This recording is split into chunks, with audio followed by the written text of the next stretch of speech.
Thank you very much. This is our first county briefing at the Homa Bay County, and we are happy. This is the third briefing that we are doing out of Nairobi. The first one was in Lamu, and then we also did another one in Wajir. So this is the third. And we shall be doing such as my deputy, Gabriel, has put across. We also have very senior officials here, and he's already mentioned them. After this, then, my other deputy, Manisha Chizuga, will be ready to ask you to moderate the questions. And from the word go, please be ready to ask questions, either to myself directly or to any of the officials who are here. So allow me therefore to read the statement, and then we proceed. And we thank you, members of the fourth estate, for the continued support.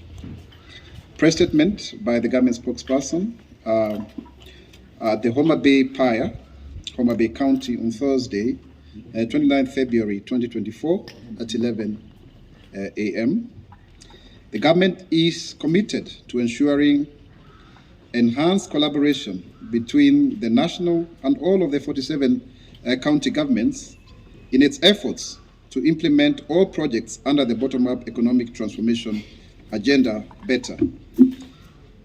In this endeavor, the Kenya Kwanza administration will ensure that the county governments have adequate support to enable them perform their functions as apportioned through the fourth schedule of our Constitution of Kenya 2010. A lot is currently ongoing at the counties, being the center of all the development projects and programs and implementation sites, and the two levels of government will continue to work together to ensure timely completion of the projects and programs. Today, we are here in Homa Bay County to confirm the commitment and collaboration as pronounced by our President, His Excellency President William Samoei Arap Ruto, 2 days ago when he officiated the second Homa Bay International Investment Conference, popularly known as HOBIC, at the Tomboya University, in solidarity with the county leadership led by Governor Gladys Wanga. And we have the Vice Chancellor, a very competent and futuristic leader, Professor Charles Omondi Ochola. Na tunasema Homa Bay hakuna homa. No homa in Homa Bay. Homa Bay ni noma. Honorable Raila Odinga'S AU candidature. Before I proceed, may I take this opportunity to voice the government's support and commitment towards the candidature of Honorable Raila Amolo Odinga on his bid to capture the chairmanship of the Africa Union Commission Chair. The Right Honorable Prime Minister has announced his candidacy for the chairperson position of the AU, and the government of Kenya is fully behind him as his bid for this influential position sets the pace for a significant leadership undertaking to Kenya and Africa as a whole. Honorable Raila Odinga's contribution to democracy and development in the continent cannot be understated. He is indeed a statesman, a patriot, and a Pan-Africanist who has made substantial contributions to the betterment of the Kenya's political, socio-economic sectors. The government is therefore in full support of his candidature, and his win, therefore, will be also a win for Kenya and the East African region and Africa as a whole, and it's actually going to make this country shine beyond its borders. And so therefore, we want to say categorically and to reiterate again that it is very symbolic that we have the candidature of Raila Odinga. As you know very well, they have had a meeting in Uganda with the President Yoweri Kaguta Museveni, and it is quite good. You saw the Wanyankore cows, and they are big horns there, and that means East Africa is strongly united in supporting this candidature of Right Honorable Raila Odinga. And You know, sometimes they say a prophet is not honored at home. Maybe, and we pray that Raila Odinga can therefore really become the Africa Union Commission chair so that he can fly our flag high and be able to extol and foresee the ideals of Pan-Africanism as was the vision of the founding fathers of Africa, such as Julius Kambarage Nyerere, people like Jomo Kenyatta, people like Kwame Nkrumah, people like Nelson Mandela, all of whom have departed.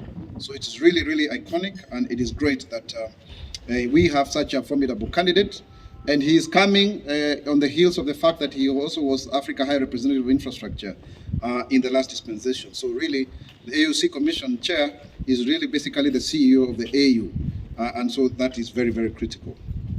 And also, the fact that we are here in Homa Bay, which is a bedrock support of Raila Odinga, is a clear testament that it is very, very symbolic that this is happening. Otherwise, before, that would not have happened, that both the President and Right Honorable Raila Odinga have addressed the same forum in Homa Bay in the spirit of unity of the country. And to say also that now we have settled the issue of politics, we move forward towards development, and development is accrued to everyone. It doesn't matter your political persuasion, because all of us are taxpayers. And shortly I will be taking us through what the government is doing in Homa Bay County. But before that, there are also other national matters of importance. For example, the COOPS placement. So we have noted the concerns from a section of students who are seeking placements in our tertiary institutions, but have been unable to access the COOPS placement online portal. We would like to assure them that the government is addressing their concerns and that the Ministry of Education has put in place measures to fast-track the application process and ensure that no eligible applicant is locked out. As of February 25th, 2024, a total of 121,391 students who had obtained a C+ and above in the 2023 KCSE examination had applied for various courses. These account for 60.8% of the 199,695 candidates who scored a mean grade of C+ and above.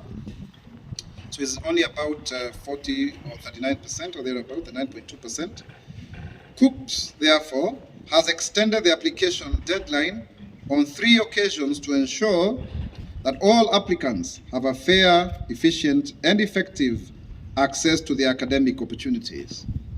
The portal was first opened on 7th February 2024 with an initial application deadline of February 22nd, 2024, and later it was pushed to February 26, 2024, and recently the extension is up to 4th of March 2024. Please note the date.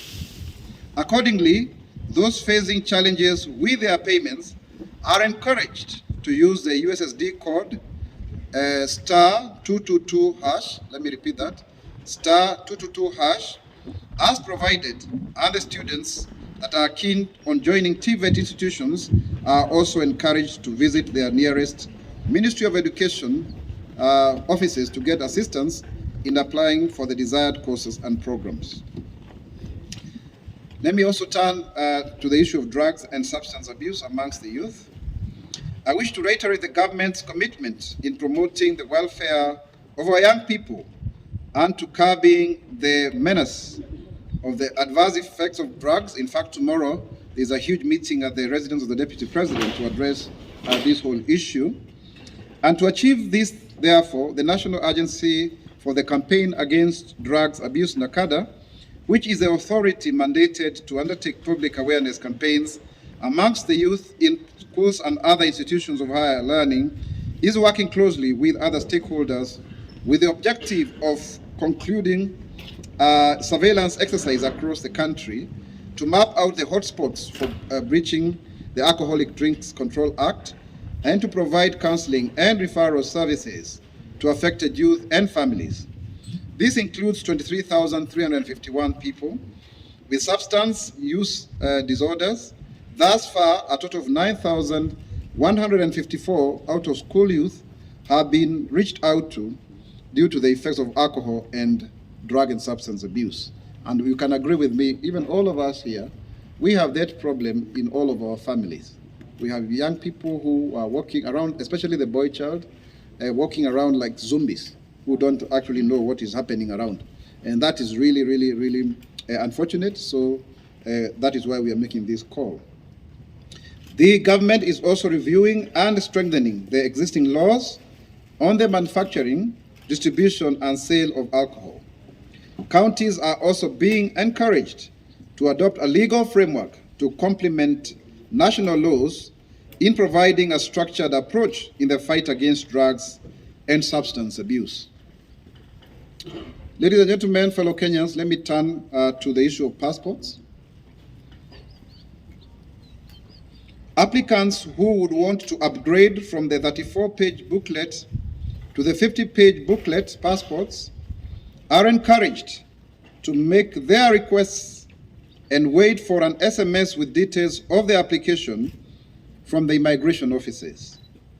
This process is aimed at addressing the congestion at the immigration offices and to help improve services. Please, so don't go to the immigration department before you get your SMS. Apply for the upgrade, and the 70,000 that are still not fully distributed, please wait for an SMS on when you can go and collect, because there's a pandemonium there because people have flocked there, as we had actually called on them to do so in our last press briefing. So it's good initiative because people are listening, but let's wait for your SMS so that when you go, you find that all is well prepared going forward. As we had also said earlier, is that the machines were arriving, by end of February, which is today or thereabout. These are to print the last page of the passport, but we are working very hard as government to build the capacity of the government printer so that we can be producing these booklets locally, because they are still being produced in Malta, out of the country. So there is an upgrading program. That is why the government printer is now directly under the executive orders of the president. So we believe, because there is an initial investment of about 500 million, and that whole issue requires over 3 billion or so. There's a task force that is looking at how to modernize this process. That then is going to be done in due course so that we reduce the weight and we have local capacity. Again, also to reiterate that there are 100,000 booklets that are going to be launched very soon by the Minister for Interior. Let's come to the identity cards. May I also announce that the government has now embarked on local production of the national identification cards after the removal of the court injunction barring the processing and issuance of third-generation digital identity cards, popularly known as Maisha number. So this is not Huduma number, this is Maisha number. Kenyans are urged to apply for the cards for the government to kickstart the process without further delay.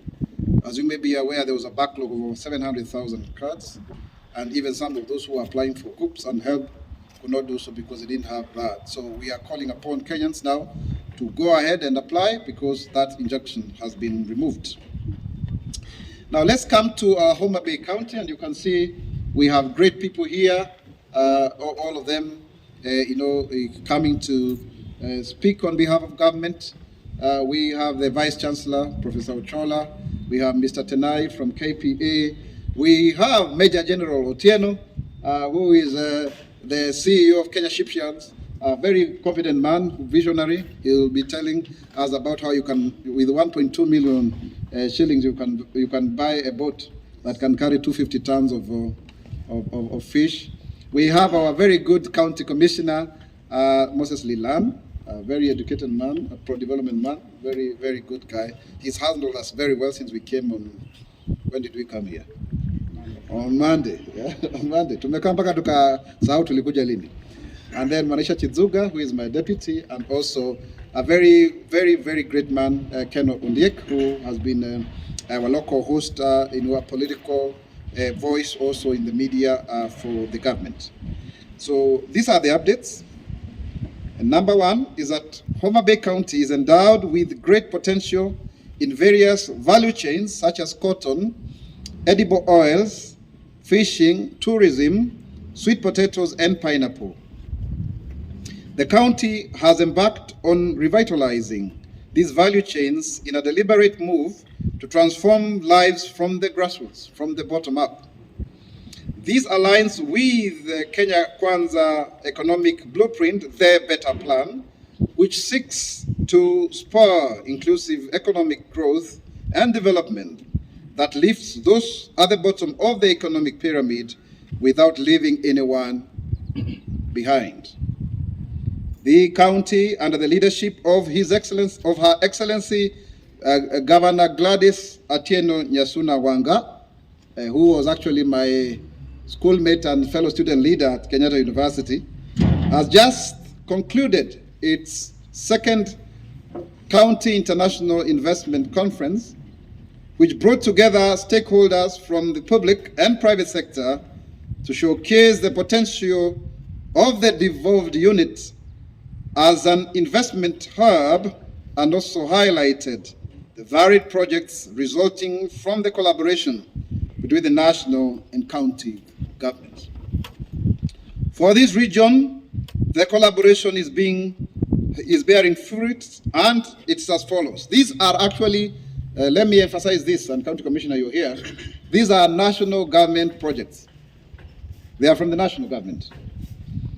So we have the Affordable Housing Program, AHP. We have direct beneficiaries. One, decent shelter. Phase 1 of the county's affordable housing project comprises of 110 units and is 65% complete. We were there yesterday with the Managing Director of the National Housing Corporation, Mr. David Madhu Juguna, and it's a beautiful project. We even met Lillian, who sells food there, Mama Mboga. She's making 3,000 shillings a day. She wants to own a house that she can pay between 3,000 to 5,000. And she's very proud that she's been able to educate her children in secondary school. We had Okoth, who is basically their Secretary General, and Ogol, who is their chairman, telling us beautiful stories, and Wakula, all of them trying to, telling us what is it that they are able to do. This project is benefiting 90 welders from the 9 sub-counties, about approximately 10 each. They are being paid daily, and it is, like, for example, the welders are getting 11 million and 13,000 worth of contract that they have never seen before, and they are self-financing. So you can see the transformation there. And it has created a lot of jobs, as it has been stated. The 2-bedroom houses are going for 3.5 million, but if all goes on well on the housing levy, it will be reduced to 2.5 million so that more can afford. A bed-sitter will be going for 800,000 to 1 million, paid within 30 years. So you can see, ladies and gentlemen, this is really housing for the hustlers. And they are only using a portion of the land. They still have to do more, because now they are gone 5 stories, but they are supposed to go up to 10 stories, so that you can have more and more people occupy. It's also good to say that it is integrated together with other forms of development, including the PIA, because it is a free walking, non-motorized walking place, about 3 kilometers or so. In terms of creation of jobs, the housing project has created job opportunities for local residents. In particular, the project has benefited more than 200 youth. Some more than 5,000 housing units are planned for the county, with 1,500 young people said to benefit. And a county commissioner here will tell you, ile mambo ya gonya imepunguka kidogo. The Homa Bay Young Welders Association, for example, got a tender to supply steel windows and doors worth more than 11 million. This is an umbrella body of 90 young artisans from 30 workshops across 9 sub-counties in this county. Their engagement in the project has reduced the number of idle youth and the crime rates in the area, as most of them are now directly engaged in the construction sites. They have also been able to sustain their livelihoods as well as lifting themselves out of poverty. So that is our whole issue. It's not just about housing, it's about creation of jobs. Supplies. Various service providers have also benefited from the project, including those who supplied construction materials worth over 30 million Kenya shillings in the local economy. These materials included sand, building stones, and ballast. Who are the indirect beneficiaries? The project's indirect beneficiaries included the small-scale traders who have supplied food and transport to the workers on the site, as is exemplified by that lady called Lillian. So the project summary for this is that as at contract, a sum of 227 million and 10,010. The project aims at construction of 110 units, comprising of 30 studio apartments, 41 bedroom units, and 42 bedroom units. That makes them, that figure. And it's also at 65% completion, as I had said, and it is going to be finalized by 31st of May 2024. So we are 3 months shy of the completion. Other AHP projects nationally are in Embu at 60% project completions, Kirinyaga at 55%, and in Nyandarua at 30%. And of course also Ruiru, as you know, famously, because I am the Mudungu wa Ruiru, so I can tell you that is also happening. Let's now turn to water projects. The national government is collaborating with the county government of Homa Bay in providing access to sufficient, safe, accessible, and affordable water for personal and domestic use. The existing water coverage in the county is about 31%, while improved sanitation coverage is close to 30%. The national government, in collaboration with the county government, is keen on improving water and sanitation coverage to 90% by the year 2025 through the ongoing and proposed projects under the Lake Victoria South Waterworks Development Agencies. The completed water projects include Homa Bay Cluster Water Supply Project that has been undertaken to a tune of 1.1 million budget and is serving 82,000 beneficiaries. Oyugi's Water Supply and Sanitation Project completed through a cost of 706 million. I think this must be 1.1 billion budget, I beg your pardon. Oyugi Water Supply and Sanitation Project completed through a Kenya shilling 706 million budget and is currently serving 60,000 beneficiaries. Kendu Bay Water Supply and Sanitation Project that cost Kenya shillings 673 million and caters for 50,000 residents. The West Karachuonyo Water Supply Project, Phase 1, which is at 60% completion rate and is estimated to cost 140 million Kenya shillings. The project is expected to benefit 65,000 individuals. Then we have Kasugunga Lake Water Project, Phase 1, is also 60% complete and will cost approximately 52 million Kenya shillings, serving 15,000 beneficiaries.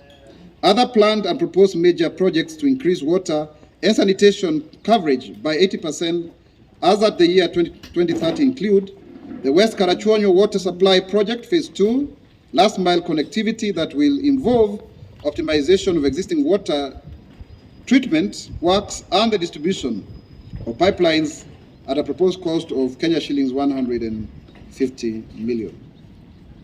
We also have the Homa Bay Cluster last mile connectivity and the Oyugi's last mile connectivity project at a cost of Kenya shillings 460 million and 275 million respectively, which is to be financed by the project savings from the Africa Development Bank, AFDB. These projects will ultimately address some of the challenges hindering access to safe and adequate water and sanitation and improve on the operational efficiency and financial sustainability of water services within Homa Bay County. Let's come to roads.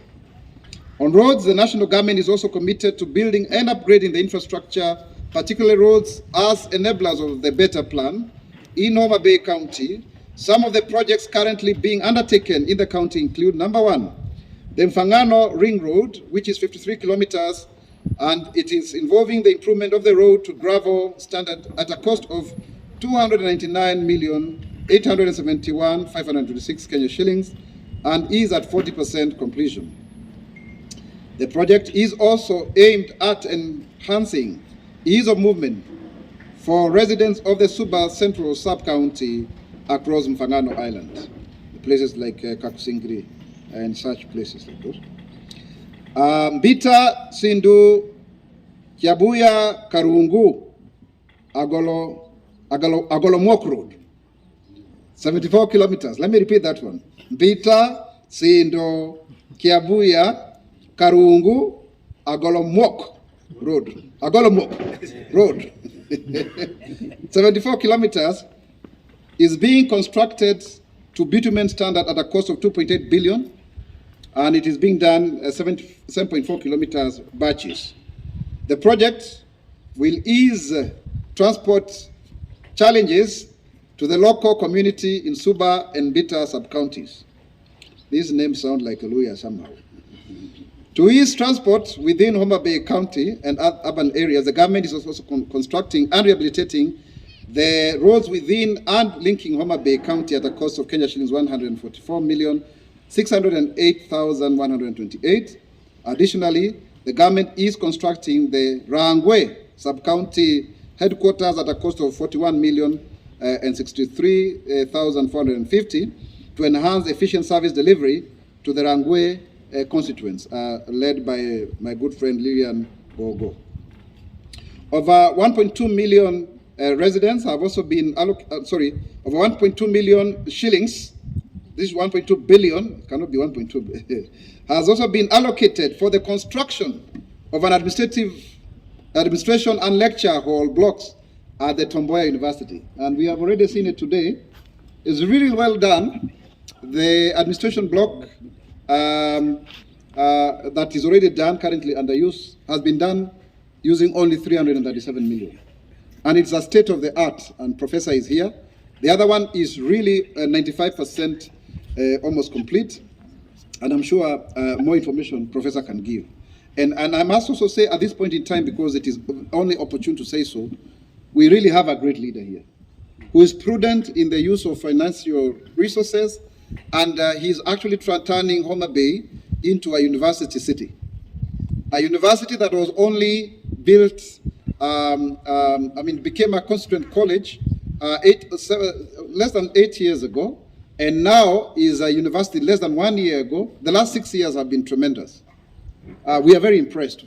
From 110 students to 8,000 and counting. So Professor Charles Omondi Ochola, COO, the CEO of TMU, I want to say thank you very much. You are a national hero.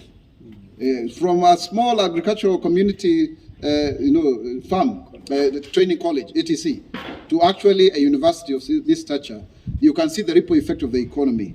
Even in developed societies, when you have a university college or a university city, when that university closes, there is no business. So you really are transforming the lives of the people and challenging, many developers by showing what can be done. I have a mantra myself that says we are able to do so much with so little. That's exactly what you're doing. So thank you very much for that. Let's now turn to the fish and the blue economy. We're almost finishing, ladies and gentlemen. But this is the Homa Bay County. Homa Bay, hakuna noma. Homa Bay, hakuna homa. Homa Bay ni noma. Let's proceed. Homa Bay County is contributing to the advancement of the blue economy through its varied fishing, mining, and ICT initiatives. In particular, its regulations to curb overfishing in Lake Victoria is actually supporting safe and sustainable fishing industry, enhancing fish production in the region, and creating job opportunities for the people, with Homa Bay hosting abundant water bodies. It is strategically positioned to bolster the country's blue economy sector. Towards this end, the President, William Samoei Arap Ruto, launched the renovation of Homa Bay and Kendu Bay piers and the construction of a fish market at Kodiaga in Homa Bay town. This undertaking will boost the transportation of goods and services across the East African port towns of Lake Victoria. Further, the renovation projects, which are scheduled to be completed in about 4 months, will connect people to businesses and places, providing faster, easier, and more efficient means and modes of transport across the county. For example, When the pier is complete, it will have three, fronts. One side will be for the ferry, the other one will be for cargo, the front side, and the other side will be for the water buses. And out of this, you will find that a journey to Uganda, which would have taken 3 days, will now take only 12 hours. A journey to Kisumu, which will have taken over 2 hours, will now take only 1 hour. A journey to Siaya, Irarieda there, will actually take about 15 minutes and more. So you can imagine the connection. You can imagine what this lake transport will do. In fact, there is an investor called Globalway who wants to come with a cruise ship so that we can have the 12-day journey starting from Tanzania all over the way. There is great potential. There is great, sufficiency there. We have seen the Kodiaga fish market that is 37% complete, so that we can do away with these issues of jaboya and such kind of behaviors that have actually made women not to be properly empowered, so that they can, collectively negotiate as a group. All of them, they will have cold rooms so that they can have a longer shelf life, so they don't sell their fish at a throwaway price. And yesterday, when we visited them in their new marketplace where they have been shifted so that the port can be constructed, they told us that it is small, congested, there's a lot of moshi, they can't even see properly. And you can see they are really, really excited about what the national government under President William Samoei Arap Ruto is doing to them. So it's really wonderful that we are here. We even went and saw the palm trees at a home of Sheila Omondi and Moses Okach and their wife Milka. And I was very happy to hear Sheila Omondi, whose husband is now deceased, she's a widow, that she doesn't have to go and buy cooking oil when she wants to make osuga and other mboga. She just gets the fruit from the palm tree and makes it. It's really wonderful to see what is happening here. And the cotton farmers who we are going to see after this, the Riwa Industrial Park, Special Economic Zone, really Homa Bay is on the rise. And I'm extremely excited to say that kwamba kuna mambo mengi ambayo yametendeka hapa ambayo sitoshinda nikirudia kwa Kiswahili, kwa sababu tumeona maendeleo makubwa ambayo yametendeka kiasi cha kwamba kuna umoja wa kitaifa kwa sababu ya Mheshimiwa Raila Odinga. Tunamuunga mkono akienda kuwa mwenyekiti wa kamati ya Umoja wa Afrika, na umewaona juzi wakiwa kule Uganda pamoja na rais wetu William Ruto na Rais Yoweri Kaguta Museveni. Tunasema hongera, tunakupatia uungwaji mkono wetu kama serikali. Na pia hapa tunaona kuna nyumba zimejengwa zinasaidia mahasla huku, nyumba 110 wachoma madirisha 90 kutoka sub-county 9 wanafaidika, na tumewaona pale akina Ogol, akina Okoth wakiwa wamefurahi sana, na Mama Lilian ambaye anauza chakula pale anatengeneza shilingi 3,000 kwa mwezi kwa siku. Wewe ukipiga hiyo hesabu ni 90,000. Ni wangapi ambao wanatembea na masuti hapa wakisema vile wako wakubwa na hawatengenezi shilingi 90,000 kwa mwezi? Hii ndio inaitwa uhasla mwenyewe, lifting people from the bottom up. Tukisema vile tulisema, haikuwa tu kusema, ni kweli yale maneno ambayo rais anasema si ya uongo. Tumekuja tukaona macho kwa macho, ana kwa ana, mundo kwa mundo, tukaona vile watu ambavyo wamefaidika na miradi hii. Na ukiangalia hata kama ni hawa mama hawatachukuliwa maneno vile ambavyo walikuwa wanaenda wanakutana na japoya ati wanapatiwa sijui samaki na maneno mengine ya kalongolongo huku nyuma. Hapana, hiyo sasa itakuwa imekwisha. Wewe japoya usifikiri utakuwa ukitesa wanawake vile unafikiri. Mama sasa atazungumza, aseme mimi ni mama ambaye ni akona nyadhi, ambaye anajihisi kwamba yeye ameweza kuuza samaki yake inamletea kile kwa sababu ataka kwa fridge pale, alafu wewe kama ni Victory Farm wakuje wanunue pale wauze. Hii samaki ambayo tunanunua hapa 150 iende iuzwe kule 1,000, ama to negotiate bei hapa wale ambao ni mahasla ambao hapa. Na wakati Mheshimiwa William Ruto anasema kwamba siasa zimekwisha, serikali inasema siasa zimekwisha, sasa ni wakati wa maendeleo. Tusonge mbele, na maendeleo hayana ubaguzi. Hapo ukiangalia hizi zote County Commissioner, utakubaliana na mimi, hizi ni zaidi ya bilioni 5 ambazo nimesoma hapa. 5 billion worth of money.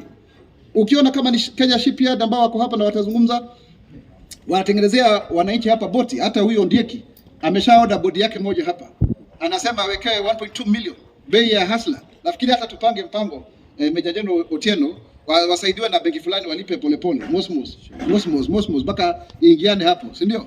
Ili tuache kutumia nafikiri county commissioner ulikuwa unasema boti moja inatumia miti 10. Miti 10 boti moja. Sasa tunafanya mambo ya climate action, kuangalia mazingira. Mambo haya yote yanatendeka hapa. Tunashukuru. Mimi nilikuja hapa hii county miaka 10 iliyopita, hata rafiki yangu Gabriel anasema vivyo hivyo. Tukakuja tukaona mahali hakukuwa na barabara. Sasa tunaona barabara ziko hapa. Tunaona hata kuna stadium imetengenezwa na pesa za county, inaitwa Raila Odinga'S Stadium. Na next year tutakuja hapa Mashujaa. Unaona? Hilo ni jambo ambalo ni nzuri. Ukiangalia watu sasa wako sawa sawa. Watu wanang'arang'ara. Ukiangalia unaona hata zile nyumba watu wamejenga, hoteli ndogo ndogo. Mambo yako mazuri kabisa. Hizi pesa za ugatuzi zinafikia wananchi.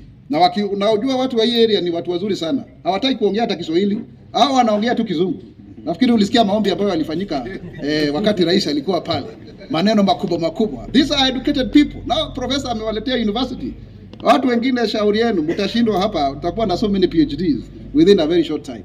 So sitaki kuongea zaidi ya hapo, ndio nimkaribishe mwenzangu Maisha, lakini kama kawaida haya mambo yote tunasema ni ya uzalendo, ya utaifa, kwa sababu sisi tukikosa kufanya hilo tutakuwa tumezorotesha umoja wetu na umuhimu wetu.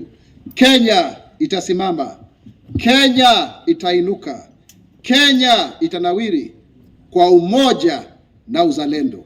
Mimi ni mzalendo. Je, wewe? Asanteni.